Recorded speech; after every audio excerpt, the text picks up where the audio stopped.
நான் ஒரு நார்சிஸ்டிக் பீப்புளோட ஒரு டாக்ஸிக் பீப்புளோட ரிலேஷன்ஷிப்பில் இருந்திருக்கேன் இல்லை இருக்கேன் அப்படின்னா அவங்கள எப்படி பழி வாங்குறது, அவங்களுக்கு என்ன மாதிரியான தண்டனை கிடைக்கும், நான் இந்த ரிலேஷன்ஷிப் போட்டு வெளியே வந்தால் கூட நான் என்ன பண்ணால் அதை அவங்கள பயங்கரமாக ஹர்ட் பண்ணி அதனால் அவங்க ஃபீல் பண்ணுவாங்க அப்படின்னு உங்களுக்கு ஒரு டவுட் இருந்துச்சுன்னா அதை தெரிஞ்சுக்கக்கூடிய ஒரு வீடியோ தான் இது. Narcissistic relationship, toxic relationship part 58 video இது. சப்போஸ் பார்ட் 1லேருந்து பார்ட் 57 வரைக்கும் இந்த என்டையர் நார்சிஸ்டிக் ரிலேஷன்ஷிப்கான சீரீஸ் ஆஃப் வீடியோஸ் பார்க்கணுன்னா அதுக்கான லிங்க் வந்து நான் டிஸ்கிரிப்ஷனில் கொடுத்துருக்கேன், செக் பண்ணி பாருங்கள். அதே மாதிரி நம்ம சேனலுக்கு புதுசுனா நம்ம சேனலை சப்ஸ்கிரைப் பண்ணி நோட்டிஃபிகேஷனையும் ஆன் பண்ணுங்கள், அப்போ தான் நான் போகிற வீடியோ உங்களுக்கு சீக்கிரமாக வந்து சேரும். வாங்க இப்போ வீடியோக்குள்ளார போலாம்.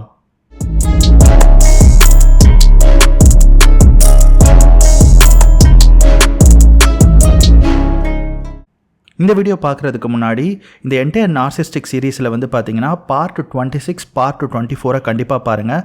ஏன்னா இந்த வீடியோஸ் பார்த்தா தான் ஒரு நார்சிஸ்டிக் இல்லை டாக்ஸிக் பீப்புள் உங்களை என்ன பண்ணுறாங்க அப்படின்றத டெக்னிக்கலாக நான் வந்து எக்ஸ்பிளைன் பண்ணியிருப்பேன். அதே மாதிரி நீங்கள் ஒரு ஹீலிங் ஜேர்னியில் இருக்கீங்க அப்படின்னா கண்டிப்பாக பார்ட் 12யும் பார்ட் 27யும் பாருங்கள்.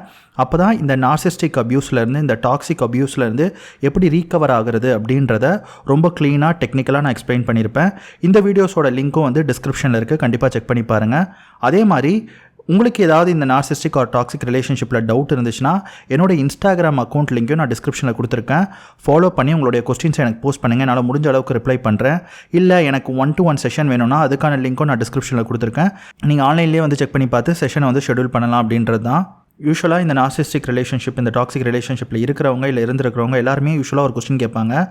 நான் இந்த ரிலேஷன்ஷிப்பில் பயங்கரமாக சஃபர் ஆகியிருக்கேன், மென்டல் ஹெல்த் எல்லாமே போச்சு, ரொம்ப ரொம்ப ரொம்ப பயங்கரமான ஒரு டேமேஜ் எனக்கு.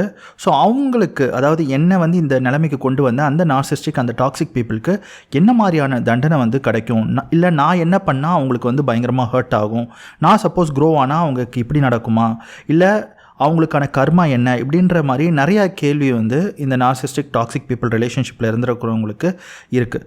இதுக்கு வந்து என்ன வந்து பார்த்திங்கன்னா யூஸ்வலாக இது வந்து ஹியூமன்ஸ் எல்லோரும் திங்க் பண்ணுறது தான். இப்போ நீங்கள் ஒரு டாக்ஸிக் பீப்புள் கூட ரிலேஷன்ஷிப்பில் என்ன மாதிரியான ரிலேஷன்ஷிப் வேணாலும் இருக்கலாம். லைக் ஒரு பாய் ஃப்ரெண்ட், கேர்ள் ஃப்ரெண்ட், இல்லை ஹஸ்பண்ட் அண்ட் ஒய்ஃப், இல்லைனா ஃப்ரெண்ட்ஸ், இல்லை நெய்பர், இல்லைனா வந்து அம்மா அப்பா, இந்த மாதிரி எந்த ரிலேஷன்ஷிப்பில் வேணாலும் நீங்கள் இருக்கலாம். பட் இதிலேருந்து நான் வெளியே வரலன்றதெல்லாம் தாண்டி என்னை இந்த அளவுக்கு கொடுமைப்படுத்தினவங்களுக்கு ஏதாவது ஒன்று நடக்கணும்ல, அது எப்படி வந்து அவங்கள விட்டுட்டு வர்றது அப்படின்ற ஒரு வெறுப்பு வந்து இந்த விக்டிம்க்கு இருக்கிறது வந்து ரொம்ப ரொம்ப நார்மல் தான். ஏன்னா இவங்களால நீங்கள் வந்து பயங்கரமாக வந்து கொடுமையை அனுபவிச்சிருப்பீங்க. அந்த கொடுமையை அனுபவிச்சதுக்கப்புறம் இதுலேருந்து நான் ஹீலானால் மட்டும் போதாது, என்ன இந்த மாதிரி பண்ணவங்களுக்கு ஒரு நல்ல தண்டனை கிடைக்கணும், அந்த தண்டனை வந்து அவங்க வாழ்க்கை முழுக்க ஃபீல் பண்ணிக்கிட்டே இருக்கிற மாதிரி இருக்கணும் அப்படின்னு நினைக்கிறது வந்து நிறையா விக்டிம்க்கு யூஸ்வலாக வரது தான். பட் ஆனால் வந்து இதை வந்து நீங்கள் இந்த மாதிரி ஒரு பர்ஸ்பெக்டிவில் பார்க்கக்கூடாது, கொஞ்சம் ஒரு டிஃப்ரெண்ட் பர்ஸ்பெக்டிவில் பார்த்தா தான் உங்களுக்கு ஒரு கிளாரிட்டி கிடைக்கும் அப்படின்றதுக்காக தான் இந்த வீடியோ. ஆக்சுவலாக வந்து நீங்கள் ஒரு நார்சிஸ்டிக் பீப்புள் கூட இருந்து வெளியே வரும்போது கூட ஃபஸ்ட்டு அந்த நார்சிஸ்டிக் பீப்புள் யார், அவங்களுடைய மைண்ட் செட் எப்படி இருக்கும் அப்படின்றத நீங்கள் முதல்ல புரிஞ்சுக்கணும். நான் வந்து உங்களுக்கு ஒரு சின்ன ஸ்டோரி சொல்கிறேன். இப்போ ஒரு சிங்கம் இருக்குன்னு வச்சுக்கோங்களேன், அது வந்து ஒரு ஹியூமனை வந்து அடித்து கொன்று சாப்பிட்றதுன்னு வச்சுக்கோங்க. ஸோ இப்போ அந்த சிங்கம் வந்து அது பண்ணனால அங்கே இருக்கக்கூடிய ஊர் மக்கள் வந்து அதை வந்து ஒரு கூண்டில் அடைச்சி வச்சு அதுக்கு ஒரு கரண்ட் ஷாக் கொடுத்து அதுக்கு ஒரு தண்டனை கொடுக்குறாங்கன்னு வச்சுக்கோங்களேன். யூஸ்வலாக அந்த சிங்கத்தோட மைண்ட் செட் எப்படி இருக்கும்னு நீங்கள் நினைக்கிறீங்க? நான் வந்து அந்த ஹியூமனை அடித்து கொன்று தின்னனால தான் எனக்கு இந்த தண்டனை கிடைக்குது, இந்த மாதிரி வந்து என்னை ஹர்ட் பண்ணுறாங்க அப்படின்னு அது நினைக்குமான்னு கேட்டிங்கன்னா கண்டிப்பாக கிடையாது. இந்த இடத்த விட்டு எப்படி வெளியே போகிறது, எதுக்காக என்னை இப்படி கொடுமைப்படுத்துகிறாங்க, என்னை கொடுமைப்படுத்துகிறவங்கள நான் வந்து திரும்ப அடிக்கணும், திரும்ப ஹண்ட் பண்ணணும் அப்படின்ற மாதிரியான ஒரு ஃபீல் தான் அதுக்கு இருக்கும். யூஸ்வலாகவே சிங்கத்தோட நேச்சர் வந்து அந்த ஹண்டிங் தான், அதுக்கு வந்து எம்பத்தி அந்த மாதிரிலாம் இருக்காது. ஸோ அது வந்து இது வரைக்கும் அடித்து அந்த கொன்ன அந்த மனுஷனை தின்னதை வந்து தப்புன்ற ஒரு ஃபீல்லாம் அதுக்கு வரவே வராது. ஸோ அது பாயிண்ட் ஆஃப் வியூவில் அது பண்ணது கரெக்ட் தான். இவங்க ஏன் இது பண்ணுறாங்கன்றது அதால் புரிஞ்சிக்க முடியாது, இவங்க எதுக்கு என்னை ஹர்ட் பண்ணுறாங்க அப்படின்றத அதால் புரிஞ்சிக்கவே முடியாது. ஸோ இதே மாதிரி தான் நீங்கள் வந்து ஒரு நார்சிஸ்டிக் ஒரு டாக்ஸிக் பீப்புளோட மைண்ட் செட்டை நீங்கள் வந்து கம்பேர் பண்ணணுமே தவிர ஒரு மனுஷன் கூட நீங்கள் கம்பேர் பண்ணிங்கன்னா கண்டிப்பாக உங்களுக்கான சொல்யூஷன் கிடைக்கவே கிடைக்காது. அவங்கள பொறுத்த வரைக்கும் அவங்களுக்கு எம்பத்தி கிடையாது, அவங்க ரொம்ப செல்ஃபிஷாக இருப்பாங்க. அவங்களுக்கு அவங்க சர்வைவல் மட்டும்தான் முக்கியம், அவங்களோட ஹாப்பினஸ் மட்டும்தான் முக்கியம். அவங்களோட உலகம் வந்து பார்த்திங்கன்னா அவங்கள சுற்றி மட்டும்தான் சுற்றிக்கிட்டே இருக்கும். ஸோ அவங்கக்கிட்ட போய் நீங்கள் வந்து ஒரு எம்பத்தட்டிக் எதிர்பார்த்தாலோ, இல்லை நான் அவங்கள பழி வாங்குறேன்னு சொல்லி நீங்கள் ஏதாவது ட்ரை பண்ணாலோ அது அவங்கள ஹர்ட் பண்ணுமான்னு கேட்டிங்கன்னா கிடையாது. அவங்க அப்பவும் உங்களை வந்து தப்பாக தான் நினைப்பாங்க. யூஸ்வலாக வந்து பார்த்திங்கன்னா ஒரு நார்சிஸ்டிக் இல்லை டாக்ஸிக் பீப்புள்லேருந்து வெளியே வந்து அவங்கள வந்து கம்ப்ளீட்டாக இக்னோர் பண்ணிவிட்டு ஒரு நல்ல லைஃப் வாழக்கூடிய நிறையா பீப்புள் இருக்காங்க. ஸோ அந்த பீப்புளை பார்த்து இந்த நார்சிஸ்டிக் பீப்புள் விட்டுட்டு போனாங்கள்ல, அவங்க என்ன சொல்லுவாங்க அப்படின்னா அவங்கள பற்றி தப்பாக தான் சொல்லுவாங்க. அதாவது இவங்க வந்து அவங்கள வந்து பயங்கரமாக கொடுமைப்படுத்தியிருப்பாங்க, அவங்க மென்டல் ஹெல்த்தை டிஸ்ட்ராய் பண்ணியிருப்பாங்க, என்னென்னமோ பண்ணியிருப்பாங்க. ஆனால் அட் த எண்ட் அவங்க வந்து எப்படி ப்ரொஜெக்ட் பண்ணுவாங்க, இந்த ஸ்மியர் கேம்பெயின்லாம் எப்படி பண்ணுவாங்க அப்படின்னா, இவங்க வந்து என்னை விட்டுட்டு போயிட்டாங்க, என்னை தனியாக விட்டுட்டு போயிட்டாங்க, என்னை ஹர்ட் பண்ணுறாங்க, இவங்க தான் தப்பானவங்க அப்படின்ற மாதிரி தான் அவங்க தாட்லேயும் இருக்கும். அப்படி தான் அவங்க ஸ்மியர் கேம்பெயினும் பண்ணுவாங்களே தவிர, நான் இந்த மாதிரி தப்பெல்லாம் பண்ணேன் அதனால தான் அவங்க என்னை விட்டுட்டு போயிட்டாங்கன்றது அவங்க தாட்டில் சுத்தமாக இருக்காது. ஈவன் ஒரு விக்டிம் வந்து சூசைட் பண்ணி இறந்து போனால் கூட, அந்த சூசைட் பண்ணி இறந்து போனவங்கள கூட இவங்க வந்து தப்பாக தான் பேசுவாங்க. அதாவது நான் வந்து நல்லா தான் பார்த்துக்கிட்டேன், ஆனால் எதுக்கு அவங்க சூசைட் பண்ணாங்க தெரில, அவங்க ஏதோ தப்பு பண்ணிட்டாங்க அதனால தான் சூசைட் பண்ணிக்கிட்டாங்க அப்படி இப்படின்னு சொல்லி இந்த ஊர் உலகத்தில் அவங்கள வந்து தப்பாக தான் ப்ரொஜெக்ட் பண்ணுவாங்களே தவிர, நான் இந்த மாதிரி கொடுமைப்படுத்தினால, அதாவது emotional abuse, verbal abuse, physical abuse, அதுக்கப்புறம் சீட் பண்ணது, அதுக்கப்புறம் வந்து பயங்கரமாக அவங்கள கொடுமைப்படுத்தி அவங்க மென்டல் ஹெல்த்தையே டிஸ்ட்ராய் பண்ணி அவங்கள சூசைட் அளவுக்கு புஷ் பண்ணனால தான் அவங்க இறந்து போயிட்டாங்க அப்படின்னு சொல்லி ஒரு ஃபீல் பண்ணுறதோ, இல்லைனா வந்து ஐயோ நம்ம இந்த மாதிரி பண்ணிட்டோம் இனிமேல் இதெல்லாம் பண்ணக்கூடாதுன்னு சொல்லி அந்த மாதிரி உணர்றதோ அந்த மாதிரி எதுவுமே இருக்காது. நான் முன்னாடி சொன்ன அந்த சிங்க கதை சொன்ன மாதிரி அந்த சிங்கத்துக்கு இருக்கக்கூடிய மைண்ட் செட் தான், நான் பண்ணது கரெக்டு தான், ஆனால் எதுக்கு இவங்க என்னை இப்படி கொடுமைப்படுத்துகிறாங்க அப்படின்னு நினைக்கிற மாதிரி தான் அவங்க பண்ணுறது எல்லாமே அவங்களுக்கு கரெக்டாக தான் தோணும். இப்படி தான் இந்த உலகம் இயங்கும், இப்படி தான் நம்ம வாழணும் அப்படின்ற ஒரு சர்வைவல் மெக்கானிசம் தான் அவங்க மைண்டில் வந்து பிரெயின் ஒயராக இருக்குமே தவிர, நீங்கள் என்ன பண்ணாலுமே அவங்க வந்து அது தப்பு அப்படின்னு சொல்லி, சரி நம்ம பண்ணக்கூடிய இந்த தப்புனால இவ்வளோ கான்சிக்வன்சஸ் நடந்திருக்கு அப்படின்றத ஃபஸ்ட்டு ரெக்கக்னைஸ் பண்ணவே மாட்டாங்க. ஸோ அவங்கள பொறுத்த வரைக்கும் இவங்கள யார் ஹர்ட் பண்ணுறாங்க, இவங்கள யார் இது பண்ணுறாங்களா அதை பற்றி மட்டும்தான் பாரு, என்னை ஹர்ட் பண்ணுறீங்க, என்னை வந்து திட்டுறீங்க, என்னை வந்து இந்த மாதிரி பண்ணுறீங்க, என்னை விட்டுட்டு போயிட்ட அப்படின்ற மாதிரி தான் அவங்க யோசிப்பாங்களே தவிர, நான் இதெல்லாம் பண்ணனே அப்படின்னு சொல்லி அவங்களால யோசிக்கவே முடியாது. ஸோ ஃபஸ்ட்டு நீங்கள் ஒரு நார்சிஸ்டிக் இல்லை டாக்ஸிக் பீப்புளோட ரிலேஷன்ஷிப்பில் இருக்கீங்க இல்லை இருந்திருக்கீங்க அப்படின்னா, நீங்கள் முதல்ல அவங்க வந்து ஒரு டாக்ஸிக் பீப்புள் அப்படின்றத ரெக்கக்னைஸ் பண்ணி அக்செப்ட் பண்ணி ஒரு சர்டிஃபைட் சைக்காலஜிஸ்ட்டோ இல்லை சைக்காட்ரிஸ்ட்டையோ கேட்டு அதை கன்ஃபார்ம் பண்ணணும். அது கன்ஃபார்ம் பண்ணதுக்கப்புறம் அவங்கக்கிட்டேருந்து எப்படி வெளியே வந்து இந்த அப்யூசிவான ஒரு ரிலேஷன்ஷிப்பில் இருந்தனால உங்களுக்கு இருக்கக்கூடிய அந்த ட்ராமா பாண்ட் இருக்குல்ல, அந்த ட்ராமா பாண்டுனால தான் உங்களால் இப்படி யோசிக்க முடியுது. அதாவது நீங்கள் லைஃப்பில் எந்த ஹைட்டுக்கு போனாலும் ஓகே இதனால் நார்சிஸ்டிக் பீப்புள் வந்து ஃபீல் பண்ணுவாங்களா, இதனால் அவங்களுக்கு என்ன நடக்கும், அதாவது நான் ரீகவர் ஆகிட்டேன், நான் க்ரோ ஆகிட்டேன், ஃபினான்ஷியலி க்ரோ ஆகிட்டேன், இல்லைனா வந்து ஒரு சொசைட்டியில் எனக்கு ஒரு நல்ல மதிப்பு வந்துருச்சு, இந்த மாதிரி நான் வாழ்ந்து காட்டினாலும் அதனால் நார்சிஸ்டிக் பீப்புள் வந்து வருத்தப்படுவாங்களா அப்படின்னு நீங்கள் யோசிச்சுக்கிட்டே இருந்தீங்கன்னா அது பேர் வந்து ட்ராமா பாண்ட். என்ன தான் நீங்கள் அந்த ரிலேஷன்ஷிப் போட்டு வெளியே வந்துட்டேன்னு நினச்சா கூட எப்போவுமே உங்களுடைய தாட் தான் இந்த நார்சிஸ்டிக் அந்த டாக்ஸிக் பீப்புள் மேலே, நான் இது பண்ணனால அவங்க இப்படி யோசிப்பாங்க, நான் இப்படி பண்ணால் அவங்க அப்படி யோசிப்பாங்க அப்படின்னு சொல்லி நீங்கள் அவங்கள பற்றி யோசிச்சுட்டு இருக்கிறது வந்து ட்ராமா பாண்ட் தான். ஸோ அந்த ட்ராமா பாண்ட் இருக்கிற வரைக்கும் வந்து பார்த்தீங்கன்னா நீங்கள் என்ன க்ரோ ஆனாலும் அவங்கள பற்றி யோசிச்சுக்கிட்டே இருக்கிறனால அது உங்கள் மென்டல் ஹெல்த்தை தான் இன்னும் கொஞ்சம் டிஸ்ட்ராய் பண்ணுன்றதை நீங்கள் முதல்ல புரிஞ்சுக்கணும். ஃபஸ்ட்டு நீங்கள் அவங்கள ஒரு நார்சிஸ்டிக் ஒரு டாக்ஸிக் பீப்புள்னு கன்ஃபார்ம் பண்ணதுக்கப்புறம் அந்த ரிலேஷன்ஷிப்லேருந்து வெளியே வந்து ஒரு நோ கான்டாக்ட்டுக்கு போயிட்டு நான் எப்படி ஹீல் ஆகி பழைய மாதிரி நான் எப்படி ஒரு ஹாப்பியான ஒரு லைஃப்பை லீட் பண்ணணும், எப்படி ஒரு பீஸ்ஃபுல்லான லைஃப்பை லீட் பண்ணணும், சப்போஸ் உங்களுக்கு குழந்தை இருந்துச்சுன்னா அந்த குழந்தையும் எப்படி நான் வந்து ப்ரொடெக்ட் பண்ணி எப்படி என்னோடய ஃப்யூச்சரை வந்து சரி பண்ணணும் அப்படின்றத தான் நீங்கள் வந்து யோசிக்கணுமே தவிர, நீங்கள் வந்து திரும்ப அந்த டாக்ஸிக் பீப்புள் அந்த நார்சிஸ்டிக் பீப்புளை நான் பழி வாங்கணும், இல்லை நான் இது பண்ணனா அவங்களுக்கு இப்படி ஹர்ட் ஆகும், அப்படி பண்ணனா இப்படி ஹர்ட் ஆகணும்னு சொல்லி அவங்கள சுற்றியே நீங்கள் யோசிச்சுக்கிட்டே இருந்தீங்கன்னா அது வந்து ட்ராமா பாண்ட். நீங்கள் ஹீலே ஆகலை அப்படின்றது தான் அது காட்டுது அப்படின்றத நீங்கள் புரிஞ்சுக்கணும். அண்டு நீங்கள் அவங்கள எதிர்த்து வாழ்ந்து காட்டுறதுனால அவங்க ஃபீல் பண்ணுவாங்க அப்படின்னு நீங்கள் நினச்சிங்கன்னா அது வந்து கம்ப்ளீட்டாக வந்து நீங்கள் வந்து அவங்கள பற்றி தப்பாக புரிஞ்சு வச்சுருக்கீங்க அப்படின்றது தான். அவங்களுக்கு வந்து எம்பத்தியும் இருக்காது, எதுவுமே இருக்காது. நீங்கள் மேலே வந்தால் கூட உங்களை பற்றி தப்பான ஒரு ஸ்மியர் கேம்பெயின் தான் பின்னாடி சொல்லுவாங்க. பட் அகைன் நீங்கள் வந்து அவங்கக்கிட்ட திரும்ப போய் ஏதாவது பேசினா கூட திரும்ப உங்களை வந்து எப்படி வந்து கீழே தள்ளி அது மேலே ஏறி உட்காந்து தான் பாரு இவங்க எவ்வளோ பெரிய ஆளானாலும் என்கிட்ட தான் வராங்க, என் காலடியில் தான் உள்றாங்க அப்படின்னு ஒரு மைண்ட் செட்டில் தான் அவங்க வந்து அவங்க லைஃப்பை லீட் பண்ணுவாங்க. ஸோ நீங்கள் எந்த ஹைட்டுக்கு போனாலும் அவங்க உங்களை கேவலமாக தான் ட்ரீட் பண்ணுவாங்க. நீங்கள் வந்து ஒரு ஒரு ஒஸ்டான பர்சன்ற மாதிரி தான் உங்களை ஃபீல் பண்ண வைப்பாங்க. ஸோ அவங்க இதனால் ஃபீல் பண்ணுவாங்களா, அவங்க என்ன நினைக்கிறாங்க, இந்த தாட்டை வந்து தயவு செஞ்சு அழிச்சிருங்க. நீங்கள் ஒரு டாக்ஸிக் பீப்புளோட ரிலேஷன்ஷிப்லேருந்து வெளியே வரீங்கன்னா ஃபஸ்ட்டு அவங்க டாக்ஸிக் பீப்புளை ஐடென்டிஃபை பண்ணி உங்கள் லைஃப்பை இங்கேருந்து எப்படி கொண்டு போகலான்றதை பற்றி மட்டும்தான் நீங்கள் யோசிக்கணுமே தவிர திரும்ப அந்த டாக்ஸிக் பீப்புளோட ட்ரைட்ஸை பற்றி யோசித்து அவங்கக்கிட்ட இருக்கக்கூடிய அந்த கேம்லேயே நீங்கள் போய் மாட்டிக்கக்கூடாது. இதுக்கு நான் இன்னும் பெட்டராக புரிய வைக்கிறதுக்கு இன்னும் ஒரு சின்ன ஸ்டோரி சொல்கிறேன். இது வந்து நார்சிஸ்டிக் ஒரு டாக்ஸிக் பீப்புள் பற்றிலாம் இல்லை, ஒரு ஜென்ரலான ஸ்டோரி. அதாவது நீங்கள் ஏன் இப்படி யோசிக்கக்கூடாதுன்றதுக்காக நான் ஒரு ஸ்டோரி சொல்கிறேன். எனக்கு தெரிஞ்ச ஒரு ஃப்ரெண்டு ஒரு பையன் இருந்தான். அந்த பையன் வந்து ஒரு கேர்ளை வந்து லவ் பண்ணிகிட்டு இருந்தான். இப்போ வந்து அந்த கேர்ள் வந்து பார்த்திங்கன்னா 2 பேருக்கும் நல்ல ஒரு ரிலேஷன்ஷிப் தான் இருந்துச்சு. பட் ஆனால் அந்த கேர்ள் வந்து கொஞ்சம் க்ரீடியான ஒரு பர்சன். யூஸ்வலாக வந்து இவனுடைய ஆம்பிஷன் என்ன அப்படின்னா, இவங்க அப்பா வந்து ஒரு பிஸ்னஸ் பண்ணிகிட்டு இருந்தாங்க, ஒரு விவசாயத்தில் ஒரு பிஸ்னஸ் பண்ணிகிட்டு இருந்தாங்க. ஸோ இவன் வந்து ஒரு ஐடியில் வேலை பார்த்துட்டு இருந்தான். பட் இவனுக்கு எவென்ச்சுவலி வந்து பார்த்திங்கன்னா அந்த பிஸ்னஸில் தான் போய் லீட் பண்ணணும்னு இவனுக்கு ஆசை. அதாவது அவங்க அப்பா வந்து ஒரு அதிகமான ஒரு விவசாய நிலம் வச்சுருந்தாங்க. அதை வந்து அடுத்த கட்டத்துக்கு எடுத்துகிட்டு போகணும். அதாவது வேறு ஸ்டேட்டுக்கு வேறு கண்ட்ரிக்கு எக்ஸ்போர்ட் பண்ணுற அளவுக்கு நிறையா பொருளை அங்கே விளைய வச்சு கொண்டு போகணும். அதுதான் இவனுடைய ஆசை. அதுதான் இவன் வந்து பார்த்திங்கன்னா பேரலாகவே பண்ணிகிட்டு இருந்தான். ஐடியில் ஒர்க் பண்ணும் போதே அதுவும் அவன் பேரலாக பண்ணிகிட்டு இருந்தான். ஸோ இதை வந்து at one point of time இதை வந்து குவிட் பண்ணிவிட்டு அதுக்கப்புறம் வந்து கம்ப்ளீட்டாக அதில் போகணும் அப்படின்றது தான் அவனுக்கு ஆசை. அது வந்து அவனுக்கு பேஷன், மோர் தென் எ மணி. அவனுக்கு வந்து ஒரு கம்ப்ளீட்டாக பேஷன். அதுதான் தன்னோட லைஃப் இப்படி தான் இருக்கணும் அப்படின்னு சொல்லிட்டு பயங்கரமாக இமேஜின் பண்ணி வச்சுருந்தான். ஸோ ஒரு 30-40 வருஷம் கழிச்சு தன்னோட லைஃப் எப்படி இருக்கும், என்ன மாதிரியான லைஃப் லீட் பண்ணணும் அப்படின்றத பக்காவாக பிளான் பண்ணி அதை பற்றி மட்டும்தான் அவன் யோசிச்சுக்கிட்டே இருந்தான். But at one point of time இந்த பொண்ணு வந்து என்ன பண்ணான்னா, இவனை விட்டுட்டு வேறு ஒரு பர்சன் கூட வந்து கமிட் ஆகிட்டா. அதுக்கு காரணம் வந்து பார்த்திங்கன்னா மணி தான். அந்த கமிட்டான பர்சன் வந்து இவன் வேலை பார்க்கக்கூடிய அந்த டெசிக்னேஷனை விட ஹையரான ஒரு போஸ்ட் வேறு ஒரு கம்பெனி, லைக் ஒரு கூகுள் மாதிரி ஒரு கம்பெனிக்கு இல்லை அவன் வேலை பார்க்குறான்னு வச்சுக்கோங்களேன். நல்லா சம்பாதிக்கிறான், ஒரு நல்ல பொசிஷனில் இருக்கான். ஸோ அதனால் இந்த பொண்ணு வந்து இவனை விட்டு அவன் கூட கமிட் ஆகிட்டான். இது பார்த்தோன்னே இவனுக்கு வந்து பயங்கரமான ஒரு ஹர்ட் ஆகிடுச்சு. ஸோ இவன் இதில் என்ன கன்க்ளூட் பண்ணான் அப்படின்னு வந்து பார்த்திங்கன்னா, அந்த பொண்ணு தன்னை விட்டுட்டு போனதுக்கான மிக முக்கியமான காரணம் பணம் தான். ஸோ தன்னை விட நல்ல பணம் இருக்கக்கூடிய ஒரு பர்சன், அதே மாதிரி வந்து பார்த்திங்கன்னா நல்ல ஹை ஒரு டெசிக்னேஷனில் அந்த ஐடியில் இருக்கான். அதனால தான் தன்னை விட்டுட்டு போயிட்டா. ஸோ அவனை விட தான் பெரிய ஆளாக வளர்ந்து காட்டணும் அப்படின்ற மாதிரி இவன் மைண்டில் வந்து ஒரு ஈகோ வந்து ஃபார்ம் ஆகிடுச்சுன்னு வச்சுக்கோங்களேன். ஸோ அதனால் வந்து பார்த்திங்கன்னா இவனுடைய அந்த ஆம்பிஷன் எல்லாத்தையும் மறந்துட்டு முழுக்க அகைன் ஐடியில் தான் கான்சன்ட்ரேட் பண்ணால். இங்கேருந்து ஆன்ஷோர் போனால், ஆன்ஷோர்லேருந்து அங்கேருந்து வேறு ஒரு கம்பெனி ஜம்ப் அடித்தான். ஒரு பெரிய டெசிக்னேஷனுக்கு போயிட்டு இப்போது வந்து ஓரளவுக்கு ஒரு நல்ல பொசிஷனில் இருக்கான். அதாவது அவன் வந்து என்னோடய சீனியர்னு வச்சுக்கோங்க, ஒரு ரொம்ப பெரிய senior, and is in very good position in very big company. இப்போ வந்து ரீசெண்டாக வந்து அவங்கக்கிட்ட பேசும்போது என்ன மாதிரியான விஷயம் ஷேர் பண்ணாங்க அப்படின்னு வந்து பார்த்திங்கன்னா, இவ்வளோ ஹையரான பொசிஷன் போய் கூட is not happy, is not very peaceful. ஏன்னா அவன் வாழணும்னு நினச்ச வாழ்க்கை இது கிடையாது.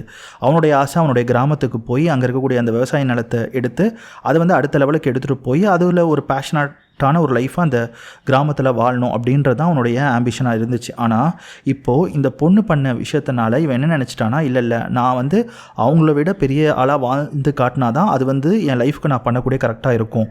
ஏன்னா என்னை வந்து எதுக்காக வேண்டாம்னு சொல்லிட்டு போனாங்கன்னா வெறும் பணம். நான் வந்து நல்ல பொசிஷனில் ஐடியில் இல்லை, ஒரு கம்மியான பொசிஷனில் கம்மியாக சம்பாதிக்கக்கூடிய ஒரு பர்சனாக தான் இருந்தேன். ஸோ நான் வந்து பெரிய ஆளாக வளர்ந்து காட்டுறேன்னு சொல்லிட்டு ஒரு வைராகியம் எடுத்துக்கிட்டு அதுக்கப்புறம் அதிலே நிறையா லேர்ன் பண்ணிக்கிட்டு அங்கேருந்து ஆன்ஷோர் போயிட்டு வேறு பொசிஷன் போயிட்டு இப்போ ஒரு பயங்கரமான பொசிஷனில் இருக்கா. நல்லா சம்பாதிச்சா கூட is not happy, is not peaceful.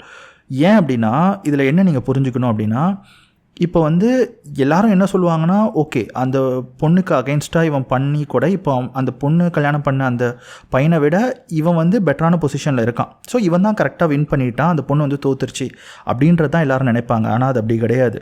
ஆக்சுவலாக வந்து பார்த்திங்கன்னா அவன் தான் தோற்று போயிட்டான், அந்த பொண்ணு ஜெயிச்சிருச்சு. ஏன் அப்படின்னா இப்போ இந்த பொண்ணுக்காக இவனுடைய ஆம்பிஷன் எல்லாத்தையும் மாற்றிக்கிட்டு வேறு ஒரு ஆம்பிஷன் எடுத்து இப்போ வேறு ஒரு பொசிஷனில் இருக்கான். இவன் தான் ஒரு நல்ல பொசிஷனில் இருந்தால் கூட அவன் வாழணும்னு நினச்ச வாழ்க்கையை வாழ விடாமல் இப்போ வேறு ஒரு வாழ்க்கைக்கு அவன் போகிறதுக்கு மிக முக்கியமான காரணம் இந்த பிரேக்கப் தான். ஸோ இப்போ இந்த பொண்ணு வந்து என்ன தான் இவனை விட்டுட்டு போயிட்டா கூட இவன் வந்து அதை நினச்சி இவனுடைய ஆம்பிஷனை மாற்றாமல் இவன் என்ன வாழ்க்கை நினைச்சானோ அதே வாழ்க்கையை வாழ்ந்துருந்தானா இவன் வந்து ஒரு சக்ஸஸ்ஃபுல்லான பர்சன். இல்லை அந்த பொண்ணுக்காக இவன் ஆம்பிஷனே மாற்றுறான் அப்படின்னா ஸோ அந்த பொண்ணு தானே கடைசியில் ஜெயிச்சிருச்சு. அந்த பொண்ணை விட அதிகமாக இவன் வாழ்ந்து காட்டணும்னு நினச்சதுனால இப்போ அவனுக்கு வந்து பீஸ்ஃபுல்லும் கிடையாது, சுத்தமாக ஹாப்பினஸும் கிடையாது. ஏன்னா இவன் வாழணும்னு நினச்ச வாழ்க்கையை கம்ப்ளீட்டாக விட்டுட்டு வேறு ஒரு வாழ்க்கையை இவன் வாழ ஆரம்பிச்சிட்டான் அப்படின்னாலே அவன் வந்து அந்த பர்சன் கிட்ட தோத்துட்டான் அப்படின்றது தானே அர்த்தம். ஏன்னா அந்த பர்சன் இவனுடைய வாழ்க்கையை சேஞ்ச் பண்ணிட்டாங்க, அப்போ அவங்க தானே வின் பண்ணிட்டாங்கன்னு அர்த்தம். ஸோ எப்போவுமே இந்த மாதிரி ஒரு பர்ஸ்பெக்டிவில் நீங்கள் யோசிக்கணும். ஒரு டாக்ஸிக்கான பீப்புள் நம்ம கூட இருக்காங்க அப்படின்னு வச்சுக்கோங்களேன். அவங்க நம்மளை விட்டுட்டு போகிறதுக்கு காரணம் வந்து நம்ம கிடையாது, அதுக்கு நிறையா காரணம் இருக்கும். இல்லை அவங்கள நம்மளை ஹர்ட் பண்ணிக்கிட்டே இருக்காங்கன்னு வச்சுக்கோங்களேன். ஸோ ஃபைனலாக நீங்கள் அவங்க வேண்டாம்னு சொல்லி அதுலேருந்து வெளியே வந்தாலும் அதுக்கான காரணம் நீங்கள் கிடையாது. அவங்க ஏன் உங்களை ஹர்ட் பண்ணாங்க, அவங்க ஏன் எமோஷனல் அப்யூஸ் பண்ணாங்க, அவங்க ஏன் வெர்பல் அப்யூஸ் பண்ணாங்க, அவங்க ஏன் ஃபிசிக்கல் அப்யூஸ் பண்ணுறாங்க, அவங்க ஏன் வந்து சீட் பண்ணுறாங்க, அவங்க ஏன் வந்து கான்ஸ்டண்ட்டாக உங்ககிட்ட வந்து ஒரு அட்டென்ஷன் எதிர்பார்த்து உங்களை பயங்கரமாக ஹர்ட் பண்ணிகிட்டே இருக்காங்க, ஒரு பீஸ்ஃபுல்லான லைஃப் வாழவே விட மாட்டேங்கிறாங்க. நீங்கள் அவங்கக்கிட்ட இருந்து வெளியே வந்தாலோ இல்லை அவங்க உங்களை சீட் பண்ணி டிஷ் பண்ணிவிட்டு போனால் கூட இது ரெண்டுத்துக்குமே காரணம் நீங்கள் கிடையாது. ஏன்னா உங்களுடைய பெஸ்ட் என்னவோ அதை நீங்கள் கொடுத்துட்டீங்க, அவ்வளோதான் உங்களால் கொடுக்க முடியும். பட் அதை தாண்டி அந்த ரிலேஷன்ஷிப் ஒர்க் ஆகலை அப்படின்னா முதல்ல நீங்கள் அதை வந்து அக்செப்ட் பண்ணிக்கணும். இல்லை ஃபஸ்ட்டு ஒன்று இது வந்து டாக்ஸிக்கான ரிலேஷன்ஷிப், இல்லை அவங்க வந்து டாக்ஸிக்கான பீப்புள். இதை நீங்கள் ரெகக்னைஸ் பண்ணி அக்செப்ட் பண்ணிவிட்டு ஓகே இதிலேருந்து நான் வெளியே வந்து எனக்கு என்ன லைஃப் வேணும்னு நான் நினச்சேனோ ஃபஸ்ட்டு டிசைட் பண்ணணும். அதை நான் வாழ்ந்தாலே ஐ வில் பி ஹாப்பி அப்படின்ற ஒரு மைண்ட் செட் வேணும். ஸோ இந்த நார்சிஸ்டிக் இல்லை டாக்ஸிக் பீப்புள் உங்கள் லைஃப் ஃபுல்ல வரல அப்படின்னா நீங்கள் என்ன மாதிரியான லைஃப் வாழணும்னு நினச்சிருந்தீங்களோ அந்த லைஃப்பை நீங்கள் வாழ்கிறது தான் நீங்கள் இந்த லைஃப்பில் ஜெயிச்சிங்க அப்படின்றது உங்களுக்கு ஃபீல் ஆகும். அதாவது உங்களுக்கு தேவையான அந்த ஹாப்பினஸ், உங்களுக்கு தேவையான அந்த பீஸ்ஃபுல்லான லைஃப் இருக்கும். ஆனால் அதை விட்டுட்டு நான் அந்த டாக்ஸிக் பீப்புளை வந்து வின் பண்ணி காட்டுறேன் அப்படின்னு சொல்லி அவங்களுக்கு ஏற்ற மாதிரி ஒரு விஷயத்தை நீங்கள் எடுத்து அதில் நான் வாழ்ந்து காட்டணும் அப்படி இப்படின்னு சொல்லி நீங்கள் என்ன பண்ணாலுமே கடைசியாக வந்து பார்த்தீங்கன்னா அகைன் நீங்கள் அந்த டாக்ஸிக் பீப்புளை தான் வின் பண்ண வைக்கிறீங்க. நீங்கள் தோற்று தான் போகிறீங்க. ஏன் அப்படின்னா அவங்களுக்காக உங்கள் லைஃபே நீங்கள் மாற்றிக்கிறீங்க. அதுக்கப்புறம் அவங்கள பற்றி மட்டும்தான் அப்சஸ்டாக யோசிச்சுக்கிட்டே இருக்கீங்க. நான் இந்த மாதிரி போயிட்டா அவங்க ஃபீல் பண்ணுவாங்க, நான் அந்த மாதிரி போயிட்டா அவங்க ஃபீல் பண்ணுவாங்கன்னு சொல்லிட்டு அவங்கள நினச்சி உங்கள் லைஃப்பை வந்து நீங்கள் அடுத்தடுத்த ஸ்டேஜுக்கு கொண்டு போயிட்டே இருந்தீங்கன்னு வச்சுக்கோங்களேன். ஒரு ஸ்டேஜில் வந்து உங்கள் லைஃப்பை நீங்கள் திரும்பி பார்த்தீங்கன்னா நீங்கள் அவங்களுக்காக தான் எல்லாத்தையும் பண்ணியிருப்பீங்க, உங்களுக்காக எதுவுமே பண்ணல அப்படின்றது தான். அது கரெக்டான லைஃபே கிடையாது. நல்லா புரிஞ்சுக்கோங்க. உங்கள் லைஃப் வந்து உங்களை பற்றி மட்டும்தான் இருக்கணுமே தவிர மற்றவங்கள பற்றி இருக்கக்கூடாது. சில பேர் வருவாங்க, சில பேர் போவாங்க, அதெல்லாம் ஓகே. ஆனால் நீங்கள் என்ன மாதிரியான லைஃப் உங்களுக்கு ஹாப்பி கொடுக்கும், உங்களுக்கு எது பீஸ்ஃபுல்லாக இருக்கும், உங்களுக்கு எது கரெக்டாக இருக்குமோ அதை தான் நீங்கள் வாழணும். இந்த மாதிரி ஒரு டாக்ஸிக்கான ஒரு நார்சிஸ்டிக்கான பீப்புள் உங்கள் லைஃப்பில் வரும்போது அவங்ககிட்டேருந்து எப்படி வெளியே போய் நோ கான்டாக்ட் போய் எப்படி ஹீல் ஆகணும்னு பற்றி மட்டும்தான் நீங்கள் யோசிக்கணுமே தவிர ஹீல் ஆகிட்டு உங்களுக்கான ஜேர்னி தான் நீங்கள் செலக்ட் பண்ணி போய்கிட்டே இருக்கணும்.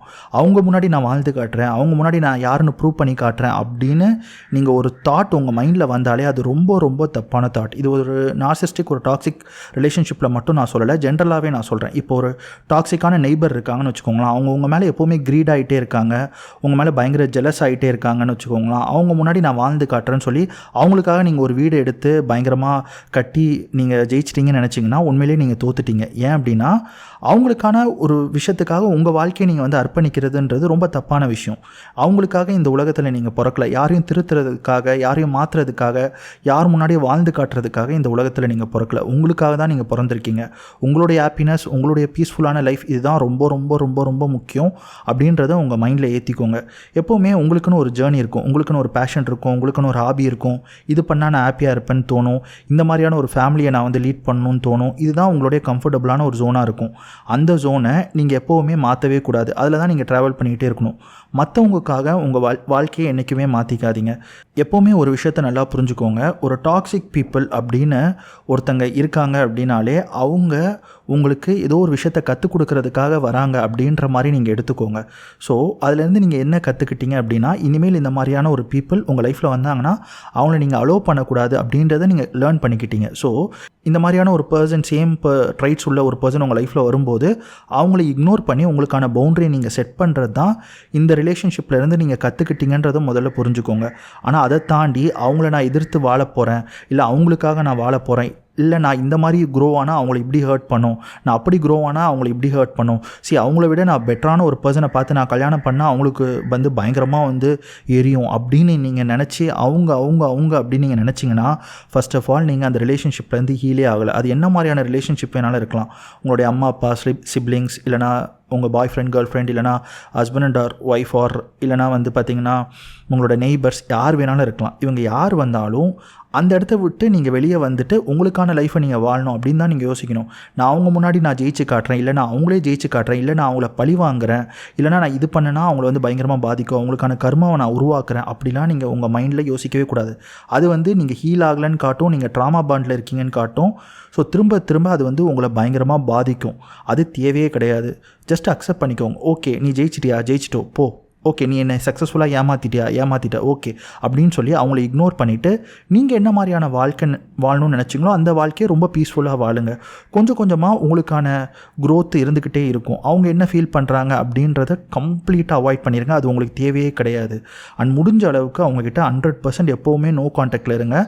சப்போஸ் உங்களுக்கு ஏதாவது குழந்தை அந்த மாதிரி டிபெண்டன்சி இருந்தால் மட்டும் அதிலேருந்து கூட நான் வந்து நிறைய வீடியோவில் சொல்லியிருக்கேன், இந்த கிரே ராக் மெத்தட், அதெல்லாம் ஃபாலோ பண்ணி உங்களை ப்ரொடெக்ட் பண்ணிக்கணும்னு நினச்சிக்கோங்க. At any point of time அவங்க என்ன நினைக்கிறாங்கன்றது உங்களுக்கு வந்து நன் ஆஃப் யுவர் பிஸ்னஸ் அப்படின்றத உங்கள் மைண்டில் நல்லா தெளிவாக ஏற்றிக்கோங்க. ஏன்னா அதுதான் ரொம்ப ரொம்ப முக்கியம். ஏன்னா உங்களோட ரியாக்ஷன் தான் நார்சிஸ்டிக் பீப்புளுக்கு வேணும். எப்போ நீங்கள் அவங்களுக்காக உங்கள் லைஃப்பை மாற்றிக்கிறீங்களோ அந்த டைமில் அவங்க ஜெயிச்சிட்டாங்கன்னு தான் அர்த்தம்.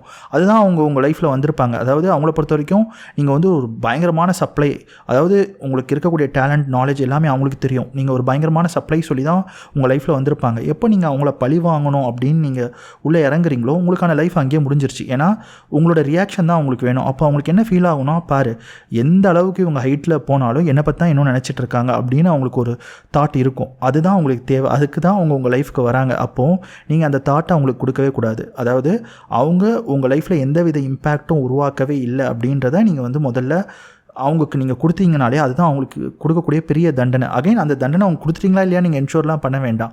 பட் அது உங்களுக்கு ரொம்ப ரொம்ப ரொம்ப ரொம்ப நல்லது, உங்கள் எதிர்காலத்துக்கு நல்லதுன்றதை நீங்கள் புரிஞ்சுக்கணும் அப்படின்றதுக்காக தான் இந்த வீடியோ. ஸோ ஓவரால் இந்த கண்டென்ட் உங்களுக்கு பிடிச்சிருக்கும்னு நினைக்கிறேன். பிடிச்சிருந்துச்சுன்னா நம்ம சேனலை சப்ஸ்கிரைப் பண்ணுங்கள். இந்த வீடியோ வேறு யாருக்கா ஹெல்ப்ஃபுல்லாக இருக்கும்னு நினச்சிங்கன்னா கண்டிப்பாக ஷேர் பண்ணுங்கள். வேறு ஒரு நல்ல கண்டென்ட்டோடு நான் உங்களை மீட் பண்ண வரேன். இந்த வீடியோ பார்த்ததுக்கு நன்றி.